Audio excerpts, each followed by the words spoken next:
So back on the show today, Michelle Boulay. So we're just talking about the conference, which is going to be a major part of. Maybe you caught the first episode where Michelle talks about her work, one-to-one work and dance work, rich history of all kinds of embodied practices. So Michelle, how are you today? I'm doing wonderful this morning. I'm happy to talk to you again. You've got me kind of in a very good mood. I just got out. I had a meeting in the Banya. So I've just been naked with my Russian colleague being beaten with birch branches. That is one of the best experiences in Moscow. It was pretty great. And this was my attempt to rejuvenate.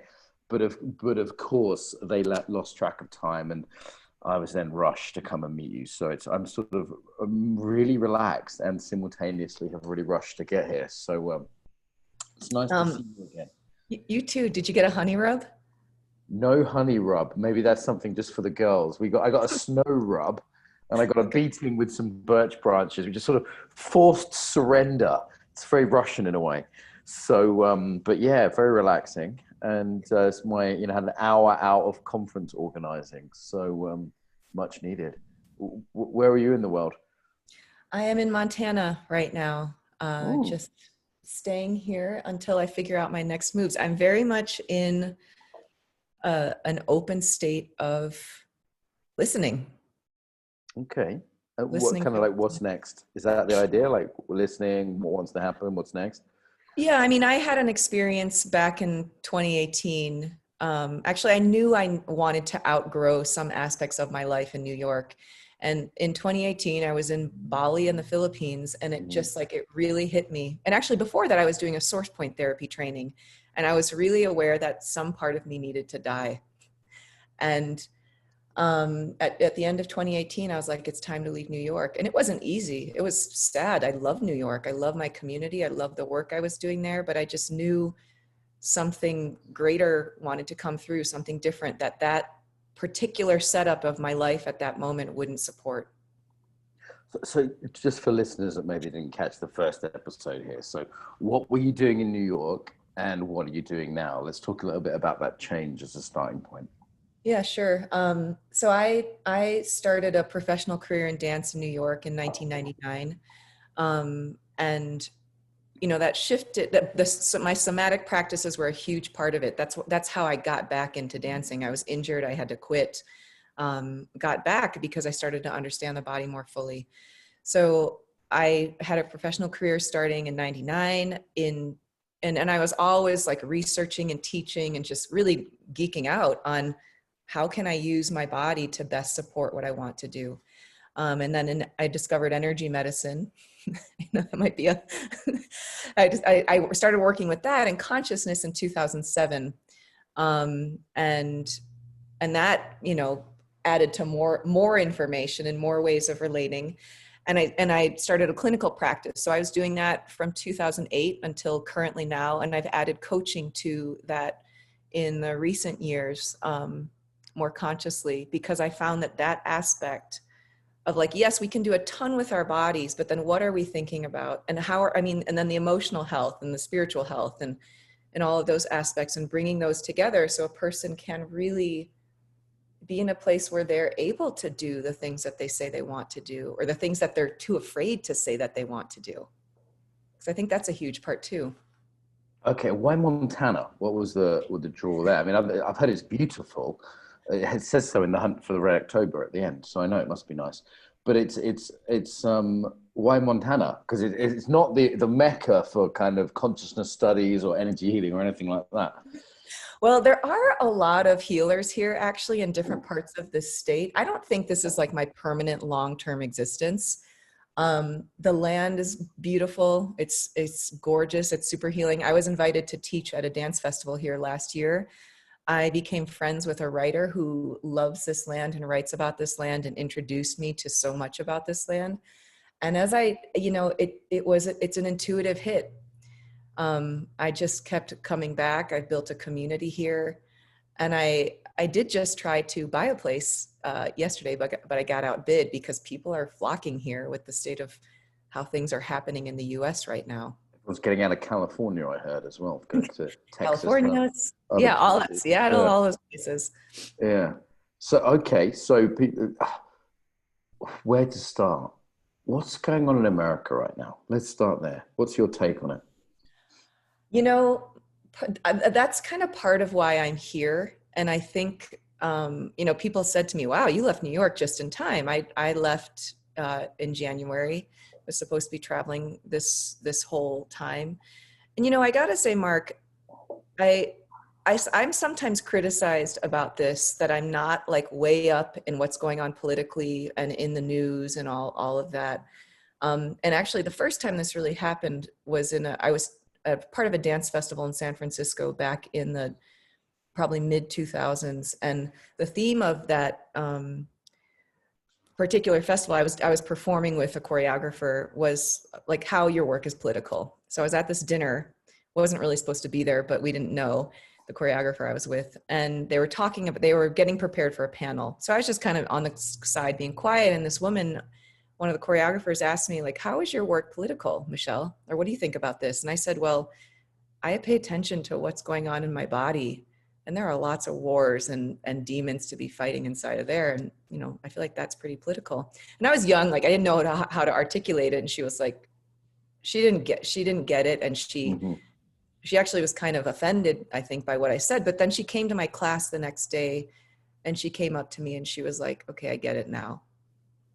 So I think that all to say that we have plenty of work to do within our inner landscapes. And I know my job is not to be on top of every single thing that's happening in the world, even in my own country. It's like, right. Why would you tell I don't know why I'm like the chef how to cook his food if you're not a chef? It's like people come into their expertise. So I feel like this moment is a moment where people can be really distracted and really pulled into what the news does of bringing in the fear, getting that into their bodies, rather than like, hey, what am I here to do? How am I here to serve? What is my contribution? And, for me now, running the Embodiment conference and my marriage and helping my sister a little bit with her family, maybe that's more than enough for me. And there's a humility in saying, you know what, I don't actually know about police violence that much, or I don't actually know that much about these certain issues, and I can educate myself to some degree, right? Because that's smart, and it's it's kind, I think, as well, to kind of go, okay, I'm going to learn about that, I'm going to read a book on that, and I'm going to listen to a podcast on that, but I can't become an expert in everything, right? And maybe my contribution is in my particular field rather than, and there's a humility to that, to saying, you know what, I'm not going to tell a chef how to run his meal. And I'm not going to tell, if I have opinions on outside topics, I'm going to hold them fairly lightly. And that's almost not popular right now. Yeah, it's not that popular, but it's, there is something that, there's a book called Now Discover Your Strengths. And it's a fascinating book because they talk about how it was like made for the corporate world. And how when they did a survey and they found that the majority of the people in companies they don't feel like they're doing their best. Like they don't have an opportunity. They don't know how to. And you can take a test if you get this book, and it shows you what your strengths are. And one example they use is Tiger Woods, world famous golfer. Instead of like trying to get him to be good at all things, which is what our education systems do, they're like, how can we get everybody to be good at math and good at reading and good at art and good at, it's like with Tiger Woods, it was like, okay, he sucks at getting the ball out of the sand, whatever that's called in golf. I don't know. Okay. Michelle, I know nothing about golf. Let's call it getting the ball out of the sand. Well, I'm with you on that. Get the ball out of the sand. Yeah, whatever that shot is, whatever you use. So they said, okay, his trainers are like, well, let's get him to be good enough at that to support his game. Let's get him to be amazing at what he's really good at. Yeah. And so I think that's like, and I think that's a wonderful way to, work with a team. It's like, okay, what is this person really good at? Or work with directing, and to be able to pull that out of someone, because then they get their own sense of agency and empowerment and their sense of what we're talking about, how they can contribute in the way that they're designed to. Right. And I think for me as a leader right now, I'm going to keep talking about the conference just because I'm obsessed with it and you're a big part of it. So it feels like a thing we can talk about. That's my job, right? I have to, Daniela's a great organizer, so let's put her on that. And, Manal's good at a bunch of other stuff, so let's get her on that. You know, I know that I'm not good with details. So don't put me in charge of the Excel spreadsheets, you know? Yeah. And there's some people who are real sensitive and they're great at supporting people emotionally, and other people who are just more like practical, and that's okay. And my job as a leader is to make sure everybody's doing what they're great at and sort of good enough at the other stuff. Like Steve's really funny, but he's not very politically correct because he's Australian, right? And I've sort of had to say, like, Steve, let's play to your strengths. You're in charge of we're having a sort of light day that's all about kind of fun and it's all about kind of humor. And let's not put Steve in charge of diversity day. That's a bad idea, you know? So it's like for everyone's sake. So, and then Steve's just happier that way now. We put him in charge this other day and someone else in charge of diversity day, and it's great and everybody's happy. So that seems to be a major factor in life in being happy, right? That you're playing to your strengths. Yeah, and I think what you said earlier too about the humility is like, hey, I can surrender to the fact that this person is a lot better at this, and and also, you know, as the leader, you have to know what's going on. But then there is that moment of like, I got to let go and have someone take this over for me. So I can't micromanage. Like that doesn't give someone power in a Right. company, you know. Right. Being Um, for me, definitely for me, the same. Being able to say, you know what, this is your decision. I trust you. I trust you on this. yeah, Pick the software, or you pick the lawyer, or you know whatever the decision is, and that's empowering to people to do that. And as things have gotten bigger with me in the conference, I've had to let go more because there's yeah, less and less I can do myself, right?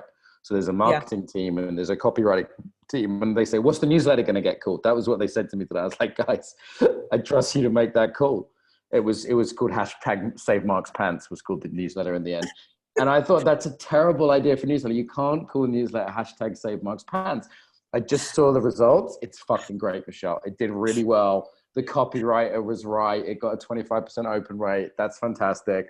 Hashtag Save Mark's Pants. Well done, Kane, the copywriter, and Anne, the copywriter. So I just had to trust them. And even though my gut was like, I don't think that's a good idea, I was like, well, they're the copywriters now, you know?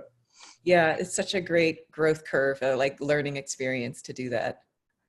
And it doesn't always work, like, you know, but that's like, we all make mistakes. It's like, okay, you can also make a mistake and I won't like yell at you. You're human. What I've realized is to hand something over, I have to give it to someone who's going to be probably only 75% as good at me at doing it at first, but will be Uh-huh. 150% better than me in the end. And Oh, I so like that, like, Kane, the copywriter, like, for example, he just didn't know our audience. So he was kind of writing stuff at first like it was like for normal people. And yeah, embodiment people, I had to sit him down and say, like, Kane, embodiment people aren't normal people.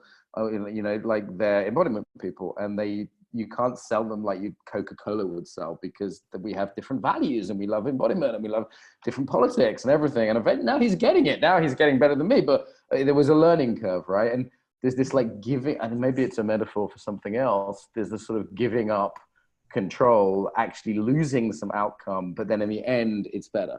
Like this is what I've realized, and not kind of going, oh, I'm gonna take back control when someone makes a mistake, you know? yeah, we really hinder our growth with control, with trying to control things. And there's like, I think it's like the sneaky facets on how a person learns that as they are trying to step in and grow something. You know, it's like even in your body, it's like you can't take the leap if you're like controlling like in control of like, hey, when you take that leap, you don't know what you're going to land on, but Yeah. you do the best you can, and you just stay present. Yeah, and I think for me, it's also about like when I know someone's made a decision and it was the best decision they could make with the data. Like one of the major staff members just made a decision. It's probably going to cost us £50,000, and it was the wrong decision. But at the time, it actually looked like the right decision. And they're Yeah. like, "I'm so sorry." I'm like, "No, you made the decision with the data you had, and right now everything's changing and so chaotic that it's so hard to look a month ahead, let alone 3 months ahead, as in this case." And I said, you know what? It was the wrong call, but you didn't know that at the time. And that's okay, right? Like giving space to make mistakes. I think that forgiveness is a virtue which has been, it's a traditional Western virtue. You know, if you think of like, you know, in Islam and also in Christianity, you know, Judaism, forgiveness is a major thing. Yeah. And yet somehow that's gone out the window recently. And I kind of think that's a real shame, because otherwise we can't make mistakes without forgiveness. Totally. I mean, I think the way that it's one of the ways it's gone out of the window is that we're handing our responsibility over to people all the time rather than personally taking responsibility. So instead of forgiving, you know, it's like we've built a culture of shaming and blaming and judging. And like if you even like take it and reflect on, if you do that to yourself, how that, what that does to your body, what that does to affect your own growth. And it's not like condoning behavior. It's like, hey, let's figure out a new system and like make it work now. So everybody is benefiting. And also the other thing that strikes me is that we're living in such rapid change that something that may have been okay even 5 years ago is not okay now. And now on the one hand, that's fantastic because it shows that things are growing, things are improving. Like I look at some of the things I said 5 years ago and I think, God, I would just never say that now. Like that, what was I thinking? You know, and there wasn't anything truly awful, I don't think, but things that I wouldn't say now. And I go, okay, so can we judge our current selves by the standards of 10 years in the future? No, we can't, because that's impossible, because we don't know what those standards are given the speed of change. So can we judge anyone's past self on our standards now from them 10 years ago? Well, surely we can't. So on the one hand, we have to say, hey, we've improved and this is how we are now. And, you know, I'm kind of, you know, certain things around many topics I go, okay, I've just learned a lot about, even in the last 3 months, let alone the last 3 years. Yeah. Right? So really, am I going to judge myself or somebody else from their behavior 10 years ago? That doesn't seem smart, particularly if they've moved on. And there's some sense of that. So, so this seems to be a bit of an odd thing that there's this, with the speed of change, how we can keep judging the past from the present.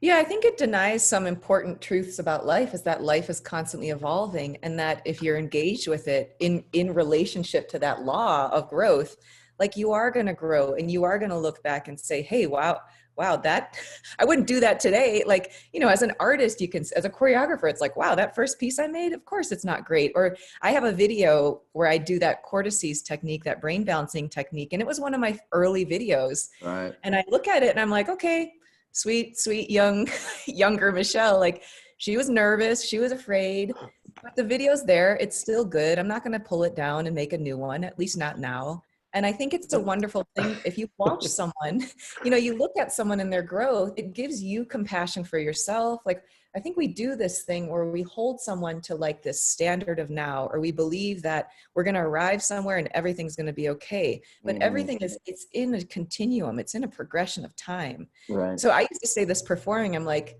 it kind of eased the pressure on me. Like, this is a moment in my process. Yeah. It's not the end all. So it takes the pressure off, doesn't it? To look at it as a moment.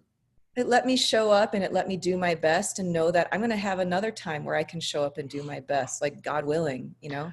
You know, Michelle, I actually had this on YouTube. We have over 1,000 videos on our YouTube channel. And there's a little button you can press that reverses the order. So you get to, I got to see the ones I made 13 years ago. It's like Mark Welsh's My First Centering video, you know, it's like Fisher Price. And I have like an ill-fitting shirt on. I'm nervous. My voice is high-pitched, just like my balls haven't dropped. And the technique is frankly pretty average. Sorry, you think you're politically correct? No, Steve's worse than me, okay? But I'm pretty bad. But Steve's worse. And I go, you know what? I was going to delete it, and I was going, you know what? I'm going to lose a bit of revenue because the old videos get quite a lot of kind of views and stuff. But I was like, and then I thought, no, I'm not going to, for the sake of my students. And what I did is I sent all my students that link, and I said, if you put the little button, it reverses the order. This is me 13 years ago. And I'm mentoring a bunch of embodiment teachers, right? And most of them are like 10, 15, 20 years younger than me, right? They're 20, 25 years old. So I go, great, click on that little button. If your videos are that standard, you're doing okay. Okay, if in 13 years they're the standard of click it again and it reverses it, and the new ones are quite slick, and I'm like, you know, hopefully I'll be embarrassed about those in another 13 years, right? Because if I'm not embarrassed about those in 13 years, you know, obviously, A, I haven't got a better tailor, you know, which would be sad. And, you know, B, hopefully my technique's improved in that time. So I kept them online, even though it's slightly embarrassing to me, for the sake of those students, so they could see You don't have to be perfect, and you know, things can improve. Well, that's really beautiful too, because you're saying for the sake of your students, it's like, it's not about you. It's about like, hey, what can I give here? And Yeah, that's yeah. awesome. I was personally embarrassed, and I realized that was just my ego, and that wasn't actually, it didn't actually harm me. You know, to see these Yeah. old videos, people can see the date on them. You know, one thing that I think happens too when people are trying to grow is like, yeah, it's going to get slicker. Maybe you're wearing nicer clothes, like all those things. And sometimes audience will be like, oh, I liked it better when you were just like, ho hum shmum, you know? Well, I do get, Michelle, people saying, "Hey, I watched a skinnier version of you on a video the other day." I'm like, "Fuck you, fuck you."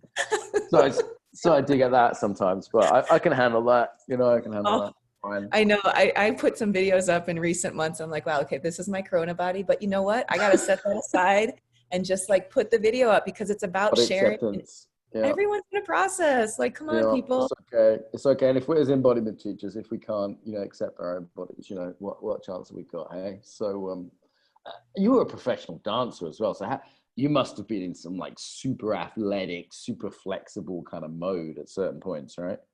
Yeah, I mean, times when I like would totally switch my diet because like I was facing like, okay, this is one of the hardest pieces I've ever done. How Yeah. can I how can I train myself? How can I make sure I'm eating well? And you know what's cool about that? Because if there's times when I try it again, what it taught me is, and the work that I do a lot of now with the coaching is like, what's the vision?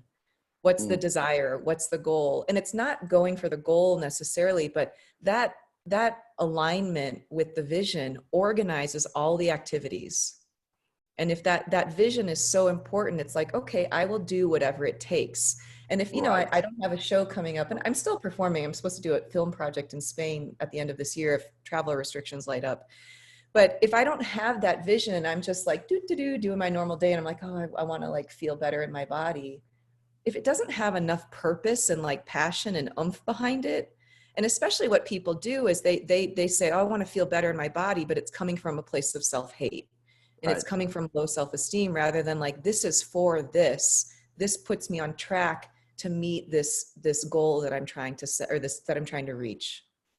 Right. And it's interesting, like when something's motivated by self-hatred, I go, you know, people talk about spiritual materialism, you know, motivating by getting something, but if it's motivated by self-hatred, like, can that really bear any good fruit? I'm not Well, sure if it can. yeah, I mean, one thing I've been working with lately is if you plant, I mean, just look at if you plant two seeds, you plant a tomato seed and you plant a daisy seed or whatever. You know, like let's say tomato, actually I don't want to like one is fear, one is desire. You plant but they're both going to grow. It doesn't matter what you put in the soil. You put in an environment, that environment is you. What you start with grows. So what happens is people make decisions by fear. It's like a person goes into a relationship because of fear, business, personal, whatever it is, Mm, that mm, just grows. And over time, it will have to dismantle itself. right, So I right. think something that's so key for a person is what is it like? What's the desire? Desire doesn't operate via fear. So when you tune into that, you're growing potential, you're growing an expression of more life, you're growing creativity. That's just how it operates. Fear tells you what not to do. It, you know, it's functional, but it restricts. It's not always in the purpose of like exponential expansion and creativity. Yeah, one of the things I've definitely been noticing with the conference is the motivation for something. It, if it's off, if it's greedy, or if it's fear driven, or whatever it is at the beginning, Yeah. something like the conference just multiplies it. It just Yes. makes it bigger and more obvious, and it comes out later. So it's Yeah. like there'll be a little decision that me, Danielle, and Manal are making. That's the leadership team, and we'll be the three of us, and we'll be like, "Are we doing this for the right reason?" And it looks like we could do it for the wrong reason and get away with it. But what I've learned is an event with hundreds of thousands of people like the conference is just basically fucking fertilizer for whatever you start with that seed, right? Yeah. So it's like, no, it's going to be really obvious this wasn't a good reason at the beginning. So it's like, let's not do that now when it's just the three of us thinking about it and not a public thing, you know? So that's definitely been something I've learned. Yeah. And the only way we learn is through experience. Cause I'll have clients sometimes who are like, well, how, you know, I want to make sure I'm ready. And it's like, well, you know what, you just have to do it. And again, like this truth that you will make mistakes. That's how it works. It's like, You didn't start to walk perfectly. You fell, you know, it's like, so why we hold ourselves to those standards is a good question. And that's where you do the digging, and then like build the confidence in someone so they can go out there. Their self-worth is high enough. They can make a mistake, and they can also learn from that and succeed. That's also missing from the political environment, isn't it? That this idea, like, if there's no forgiveness, you have to be perfect from the outset, and you have to be perfect to the standards of a future thing, which isn't even there yet. It's Yeah. like, for example, I'm a big believer in gay marriage, right? That's the thing I'm into in a big way, and I support gay rights in Britain and in Russia, where I am now, in a big way, even though it cost me money and issues. And however, I look at politicians, for example, there was a time Obama did not support gay rights.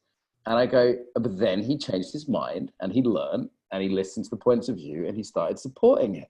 And we should give him credit for that, rather than say, yeah, but he wasn't perfect at first, so fuck him, right? We should actually say, you know what, good on him. Good on him that he actually changed his mind around that. And he actually came to a point of view, which is, in my view, I would say, a more compassionate point of view. So it's like we have to give ourselves and politicians that ability to be imperfect and to grow and to make some mistakes along the way. Because if we don't, it's a tyranny, and it's terrifying for everyone. Yeah, and it gets exacerbated by how much social media we have, because people are guilty until proven not guilty. And how do you prove you're not guilty? If I said, hey, Michelle Boulay, she has love affairs with goats, right? If I just made that up, how do you prove you, like, I'm picking a horrible example here, Michelle, just forgive me, but it's, how do you prove you don't? And you say, yeah, but Mark steals fish. That's his thing. He steals fish. How do I prove that I don't steal fish? Yeah. And I can say, listen, some of my best friends are fish. You don't know. And you'll be like, yeah, but I know you stole fish. And I'm like, prove it. You can't prove you didn't do anything.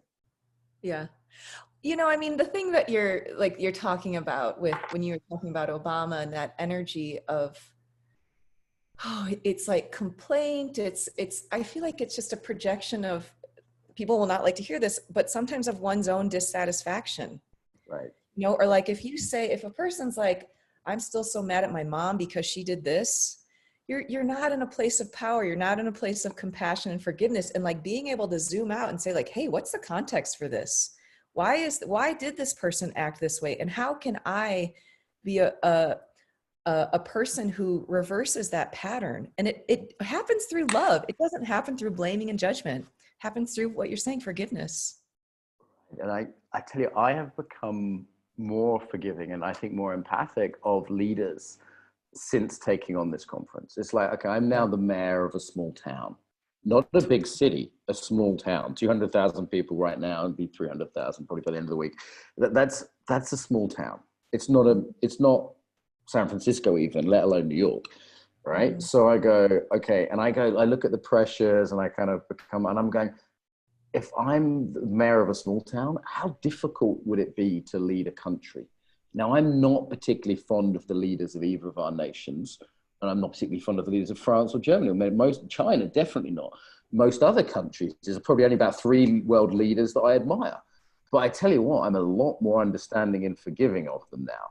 Going, yeah. I would not want to be in that situation I wouldn't want to be leading Norway, let alone the USA, you know? Yeah. It's and that's not a popular thing to say. It's really easy to say our leaders are all corrupt and unpleasant and evil, and maybe some of them are.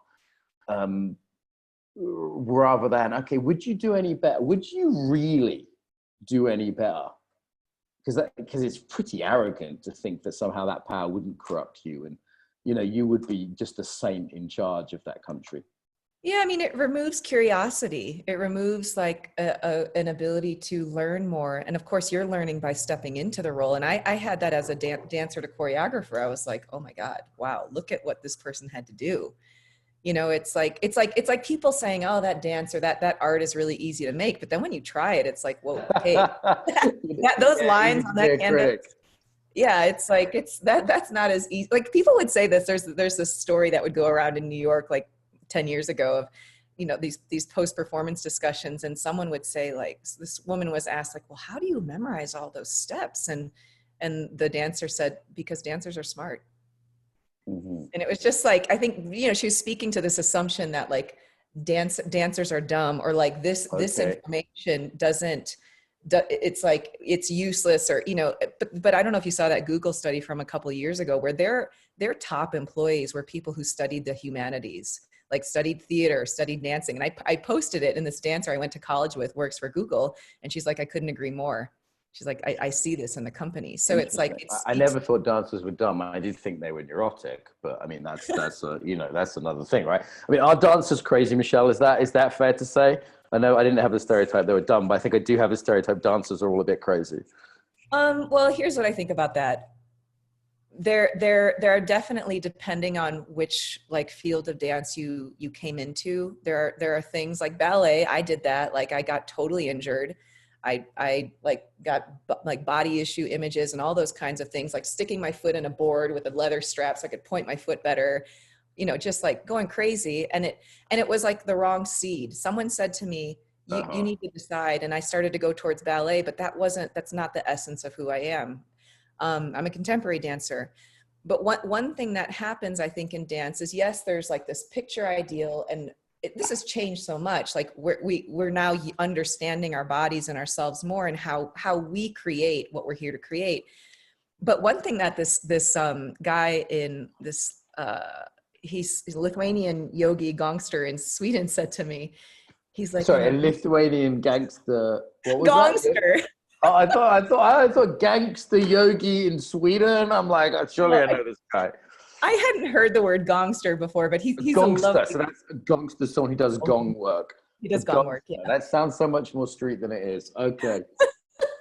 So super Gongster lovely guy, rap. Sorry, I've interrupted gangster you. rap. Yeah, gangster rap man. He said to me, he's like, we were talking about competition, and I think he had been doing like some of that fighting monkey work, and Oh, yeah. he he said that, you know, some of the most competitive people I know are, what did he say? They're dancer, like they're dancers, but it's like it's their because there's this scarcity, you know, in the art world. There's this belief that there's scarcity, which is honestly, it's not the truth. And Oh, this is come on. something I Around feel. jobs, it is. I mean, like I was at the place and I was worked there and someone said, listen, only 1 in 100 of you is going to get a job as a professional dancer. So the Yeah. young So were there. I was like, that's so there's pretty competitive.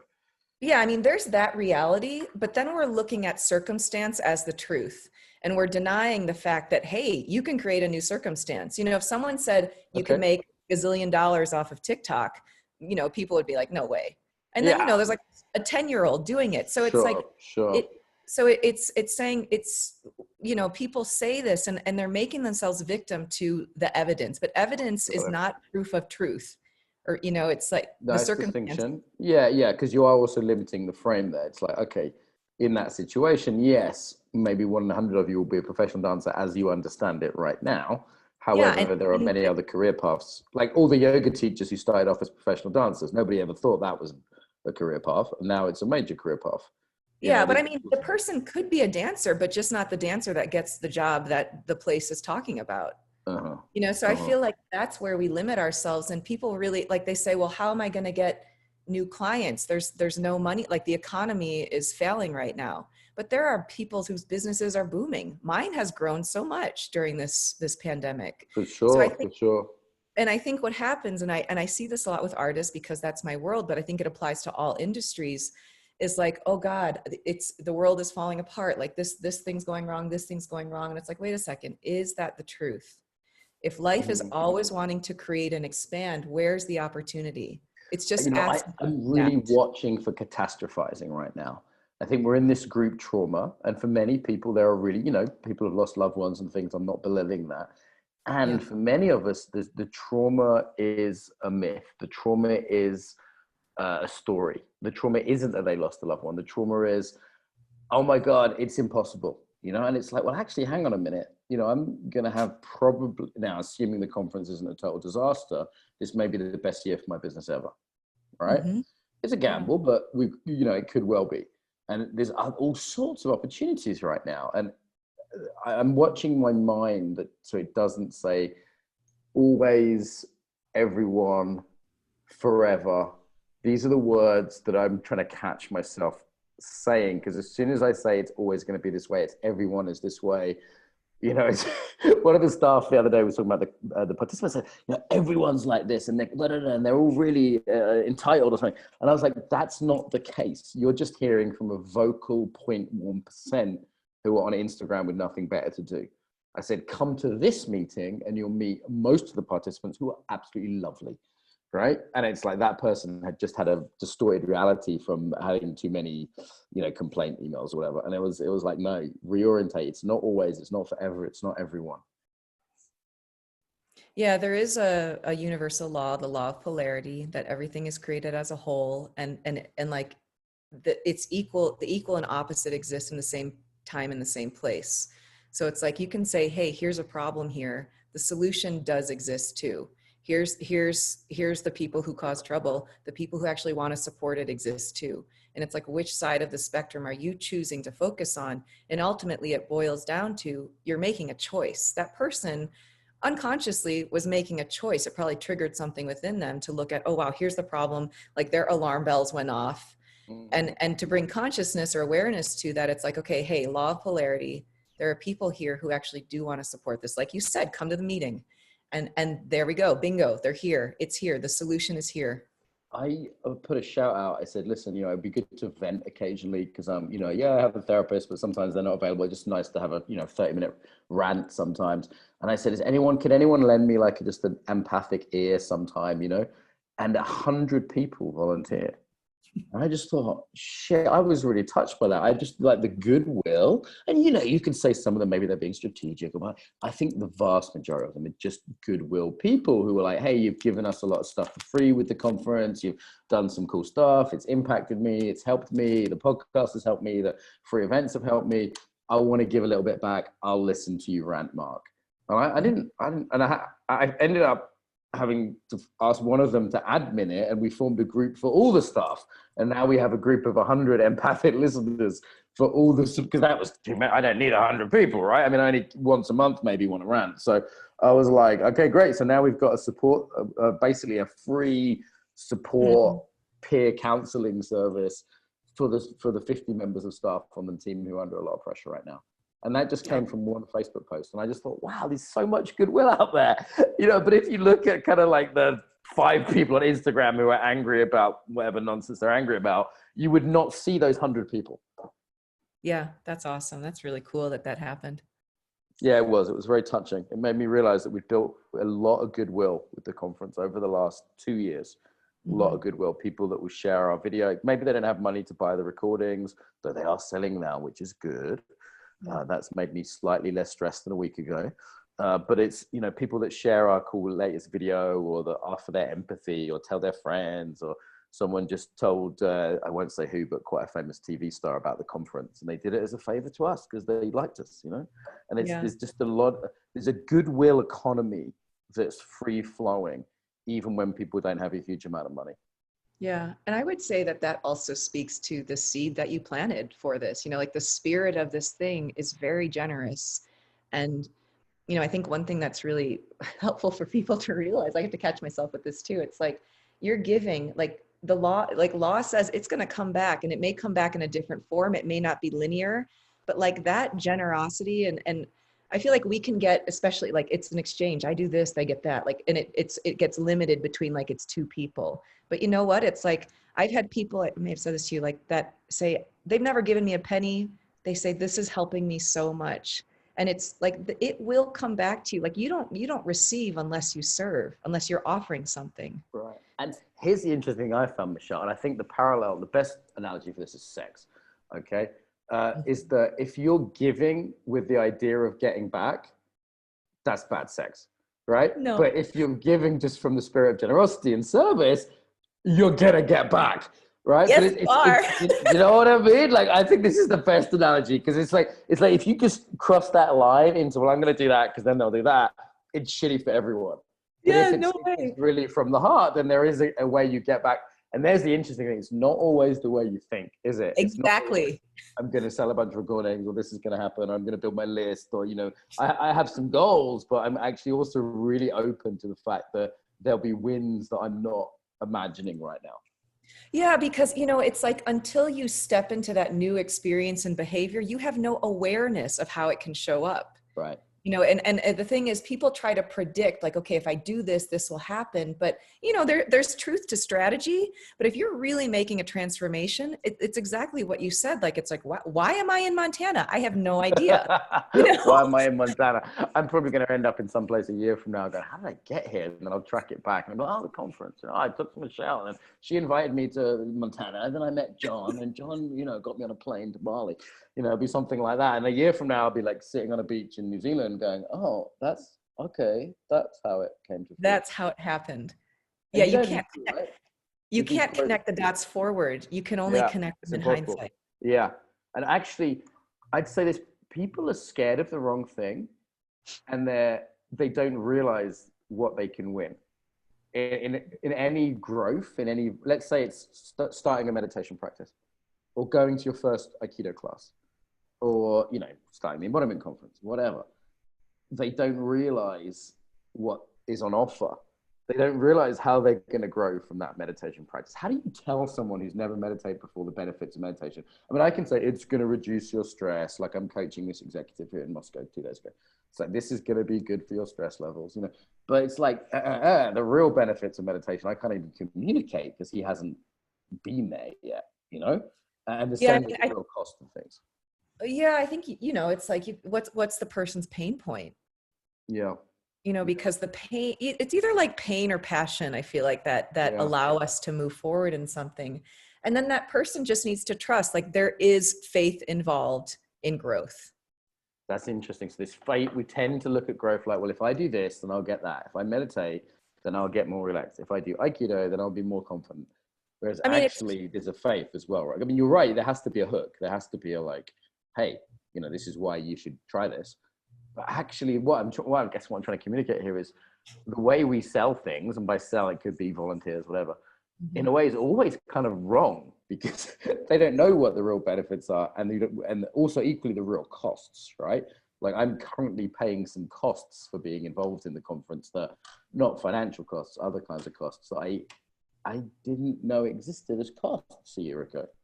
Mm-hmm. Doing things at a scale, like for example, I got recognized in the park in my hometown. So now when I'm walking around, I'm thinking, oh, I wonder if anyone knows me. I'm kind of on display. There's a cost there that I didn't quite realize. Totally. Law of sacrifice. There's, you're losing you're losing your anonymity, or you're losing your small self to step into something bigger, but I kind of feel like there's still something important about what you were saying about how we market or how we support someone. And, I feel like a huge part of that is you have to live it.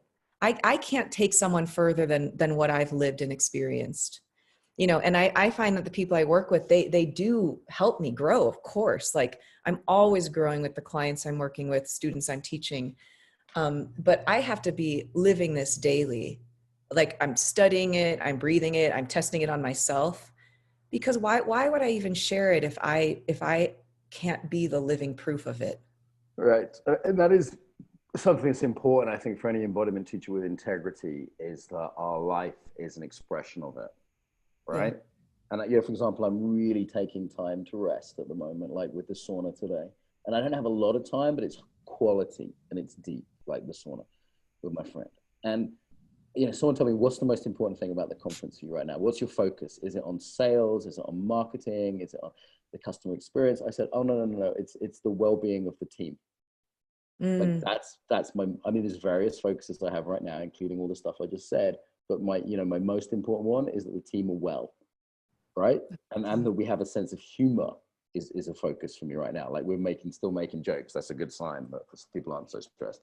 And it's like, yeah, because if we're not embodying it, then what the hell? We're doing a conference on embodiment without embodying it? It doesn't make sense. It doesn't make sense at all. Yeah. It's exciting. That's so great. I'm happy for your team. Well, yeah, I'm pushing them pretty hard too, I should say. But we've got a great well-being program of fitness and daily meditation, and we're all meditating together at 7 a.m. today. It's great. But listen, Michelle, we need to wrap up fairly soon. Where do people find you on the internet if they want to kind of get to know your stuff? This has been wonderfully rambling. I'm not sure what we should call this episode because we've sort of, gone across a few fields here. feel like I'm getting to know you, which is great. I look forward to you seeing more of you at the conference. You're on the leadership track. People are going to see you there, various other places, you know, different parts of the conference. You know, where do people find you on the internet ahead of the conference? MichelleBoulay.com is my website. So it's Good. Michelle, 2 L's. Boulay is B for boy, OULE.com. Same thing on Instagram, Michelle.Boulay, and Michelle Boulay on Facebook as well. Great. What should we call this one? Like, has there been a theme? Help me out here. Okay, well, definitely like growth, forgiveness. Growth, forgiveness. Forgiveness and compassion. I think they're like something about leadership. Growth, forgiveness, and leadership. There we go. Hey. And you know what? We haven't given a lot of very specific examples other than the conference, but those strike me as very important issues right now. You know, growth. The world, it looks like it's in chaos. It looks like it's falling apart. And, you know, there are people whose worlds are falling apart. I want to give compassion to them. And I would say what we're in is a really good growth process right now. It's a painful growth process that's happening right now around ethnicity, around politics, around awareness of gender issues, around so many things, economics, leadership. There's a painful growth process happening. And I think if we don't bring some forgiveness to that, it's just going to become a cruelty and a tyranny. And I was talking to some Russian friends about the Russian Revolution and, you know, the French Revolution by comparison, both of which ended in hell. You know, like we have to be very careful in revolutions. It doesn't end up with the guillotine. Someone put a guillotine outside Steve Jobs' house the other day, and I'm like, I get it. Inequality, not cool. Billionaires, I get it. But really, the guillotine? Have you studied history? Do you want the terror? Do you want what happened after the French Revolution, which started with very noble intentions? I mean, America is built on the principles of the French Revolution. Anyway. Yeah, I mean, people just need education.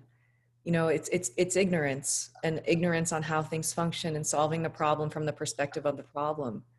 Like, we can't do that. So I feel like, you know, it excites me that you're doing this, and that, you know, people can have 10 days to just have another experience. And really, I do hope people buy the subscription, because it's like 10 days is powerful, but it's a practice. It needs to happen every single day.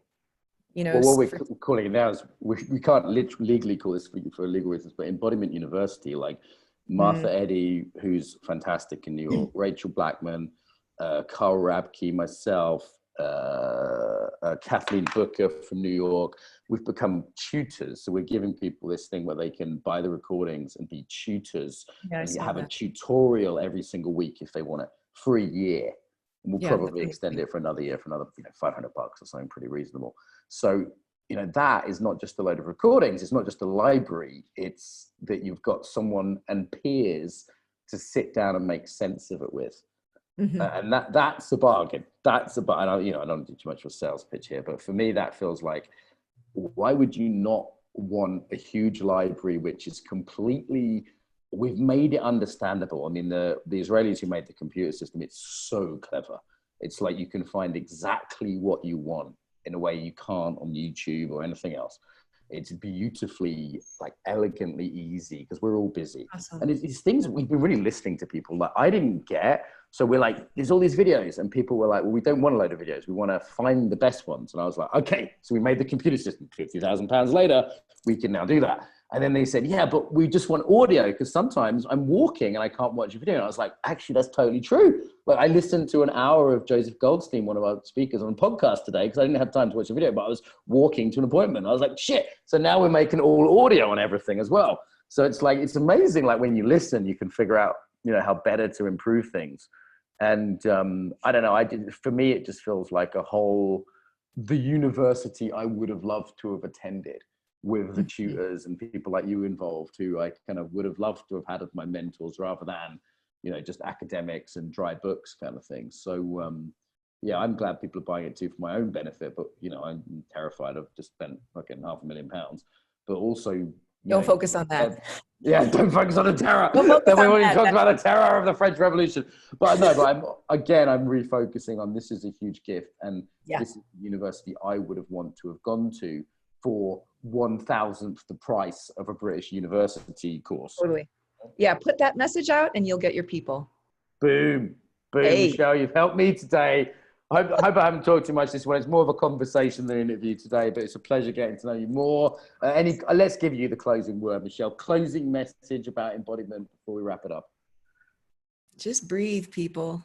Like, breathe today. It's, yes, it is a chaotic time, but you have your breath. I'm sure people listening to this know how to work with that on some level, just to listen to where it is and just let that open up. And like, for me, sometimes that gets the tears flowing, that'll get the laughter flowing, that'll drop my voice. It'll, get me ready for sex. We talked about sex today. It's like, I'll put that in the description. always a good word. But yeah, just breathe. Like, the solution is there. The solution is there. This chaos is an opportunity. Find the solution. Wonderful, Michelle. A pleasure to keep getting to know you.